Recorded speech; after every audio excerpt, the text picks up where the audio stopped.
If you're just tuning in, you're listening to Koast Radio at 106.6 FM. This is the incredible Sunday night show with me, Polly Brennan, and the incredible Glenda Devlin. Yes, and even better, you got the terrific trio tonight because you've also got Anne English from Create Intrigue. And we've been interviewing Anne, and this is part 2. So welcome, Anne. Yay, hello. I love your voice. I could listen to your voice all night. In the background, while we've been playing music, we've had request after request after request. We are delighted to get all your requests, so keep them coming. You're gonna hear all your songs tonight, so stay tuned. And don't forget, keep coming. Keep them coming.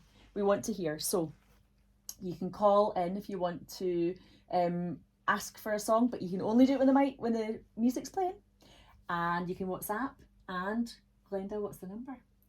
If you want to WhatsApp, you can WhatsApp on 07858 429 316. If you want to call the studio when there's music on and not when we're talking, it's 01670 432 107.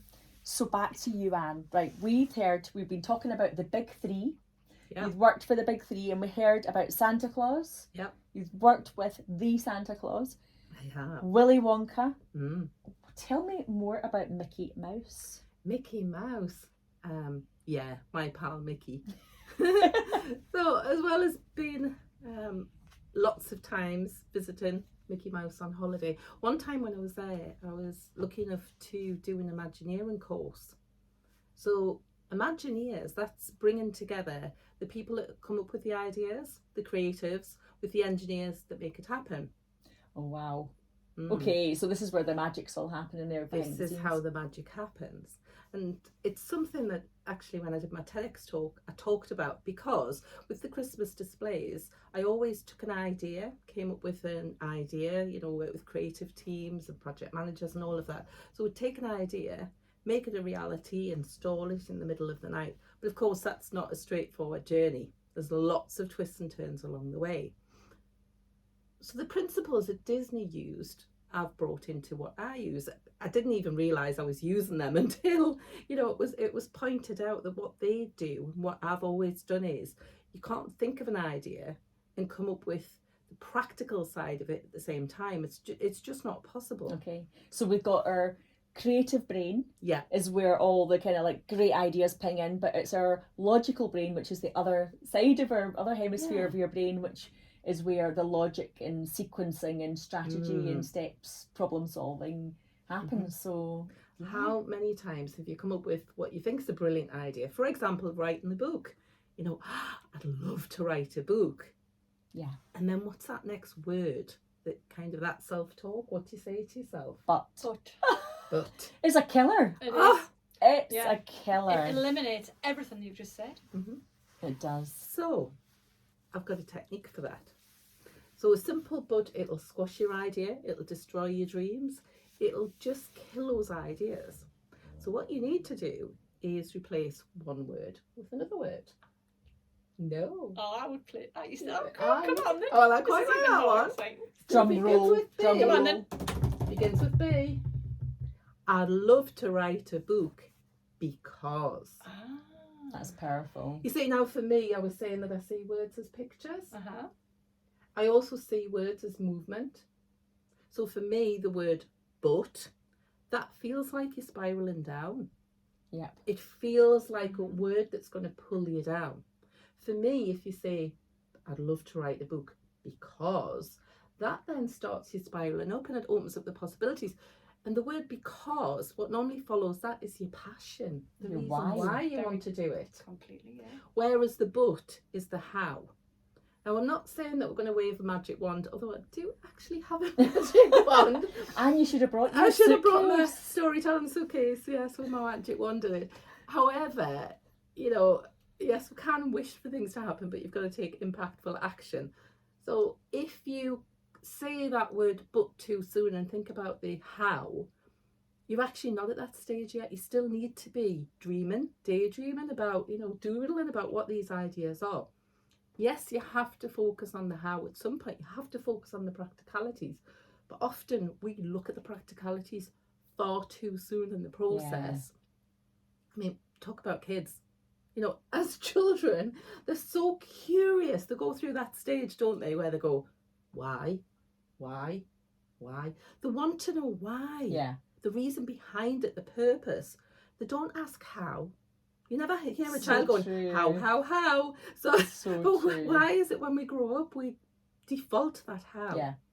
So I've also got another little tip as well, because I'm a great believer in the power of three. Threes are huge in everything I do. There's another thing that I do from the window displays, visual merchandise and visual marketing. And in art and design, you use the rule of thirds. So yeah, I could do a whole You could run a workshop. I You could have. write a Yeah. book. Write You a could book do a on threes. TEDx. However, my little tip is the how to who. Okay. So 3 little letters, HOW, rearrange them into who. And that's what you've got to think of. Who can help you? Because none of us can do it alone. Yeah.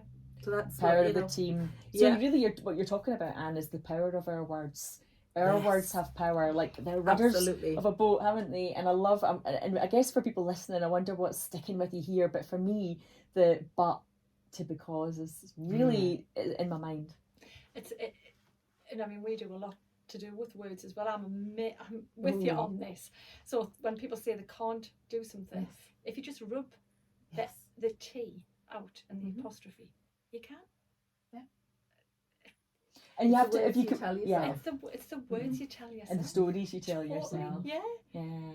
So they're powerful. And I do want to ask, we'll ask you more about words, because we want to ask you about your word of the year, but just coming back to like your work, Imagineering. And I know that you've got you've worked for the Metro Centre for many years, and the little Metro Knomes. Yeah. You know, you've been part of the development of something that's like been an iconic part of our children's lives growing up. Yeah, that was the brilliant thing, because I used to do the Santa's grottos as well as the hanging decorations. So with that, you could make up stories to go with the little characters. So yeah, it was all good fun. Beautiful. So you talked about your journey. I want to ask you about sort of some of the work that you do now, because what comes to mind is daydream and doodle days, but also you're on lots of really powerful workshops around helping people think about their word of the year. Can you tell us more, and our listeners more about like what do you do right now? If people wanted to come to do some work with you, what kind of things would you offer? Well, one of the first things I would say is go watch my TEDx talk. If you've never seen a TEDx talk, it's about people sharing their ideas. And when you were saying, Glenda, about the words are important, there has to be a thread when you do a TEDx talk. You have to leave the audience with a gift, and there has to be a thread. And my thread throughout it was your self-talk will determine if your ideas become a reality. Love it. So agree. So agree. The other thing is, as a visual communicator, the gift that I left at the end was I doodled all the way through it. So every point that I made, I ended up doing a drawing, and then that formed a roadmap at the end. So I mind mapped, before I did the TEDx talk, I had so many ideas I could share. So I mind mapped that out first. Wow. TEDx talks are only less than 18 minutes long. Mine was 14. So what was I going to do with all these other ideas? So that's how it evolved into IdeasBook. It evolved into a 10-part, 12-week program. It also evolved into a thing that I call Daydream and Doodle Days. Oh, tell us more. They sound great, Anne. Well, think about it. When was the last time that you took time out, you pressed pause to just daydream or to doodle? Did you used to daydream? Yeah, of course we did when we were younger. Did you used to doodle? Yes. Why did you stop? Because life gets in the road. That maybe should have been a but instead of maybe because. So I've not stopped daydreaming or doodling. So I decided to run a thing called Daydream and Doodle Days, where I get people together. I bust a myth, because a lot of people say to me, I'm not creative, I can't draw. And I say, we are all creative, which is creative in different ways. So it might be that your creativity manifests itself in gardening or baking a cake, or we'll all come up with solutions to problems. That's being creative. So we're all creators. So we start with an exercise, so I get people to draw characters, even if they think they can't.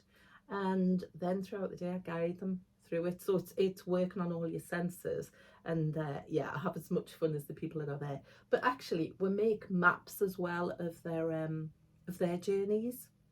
So it's really powerful to come away with an action plan. I get them to think about what the 50 big ideas are. It starts off where they're like, oh, 50. And then when they get into flow, it's amazing how quickly they start thinking. But actually, to be honest, whenever people have a problem and they go, oh, I can't think of anything, they need to dream bigger. It's normally because they're limiting themselves. And if I say, look, you can put anything down there. What would you want to do? Think bigger. That's when the floodgates open. Powerful, isn't it? Yeah. I love the 50 big ideas exercise because I've done your course before, and I loved that. I've watched other people who've come on a daydream and doodle day, and then people come back to you and share with so you many times how many of their 50 big ideas became their reality because you almost held space and gave them permission to actually dare to dream big. Well, that's why it's called the clarity quest, because the first step is gaining clarity. If I said to you, what's your big ideas? What is it that you really want to do? Have you got an answer? Have you ever thought about it? Those kind of questions make me hold my breath because I'm like, well, that's just what I was doing. Hold my breath because I'm like, it's too big. It's too big. Glenda, breathe. She's okay, everybody. She's okay. But it's such a big question, isn't it? And what gets in it? What gets in our way? What makes people take a big breath, do you think? And when people, when you ask that question, because we've stopped daydreaming, we've stopped doodling. Yeah. So why? Yes. Why have you stopped? It's only that self-talk, isn't it? It is. And do you know what? When you put all this into perspective, we've been led or conditioned to believe that daydreaming was wasting time. That's right. Wasn't it? It was absolutely. remember? I was a child at school looking out the window, so and they would say, stop daydreaming. Stop daydreaming. Yeah. And then my books, because every time I read a book, to make the words make sense, I would actually draw in my books. Now, a lot of people would go, oh, you draw in a book? You're not allowed to draw in a book. Well, my books at home, because I own them, I draw on them. Sorry to the people that think that that's terrible. But for me, that's bringing ideas to life, writing them down. But again, you get told, and also if people were talking and I was doodling, for me, that was my way of processing information. But again, you get told, you're not listening. Yeah. I can listen and I can draw at the same time, I can. And I bet you can too. Yes. When we start discussing it like this, the light goes on how ridiculous, isn't it? Ridiculous you're told, that these things that you're told when you're young, but how they affect you when you're older. Yeah. These messages that we don't even agree with ourselves stay with us. Unconscious, These unconscious messages or subconscious messages kick in, and we're running that program of like, then you hesitate. And I love the way you said the light bulb goes on, because what is the symbol for ideas? The light bulb. Yeah, it is, isn't it? It just is. This is amazing. So we hope you're listening and enjoying this conversation as much as we are. But I think we should take a break because we're going to have a break, and then when we come back, we're going to find out a little bit more about Word of the Year and how people can watch your TED Talk. So we'll be back soon. We're going to have some more tunes. We have.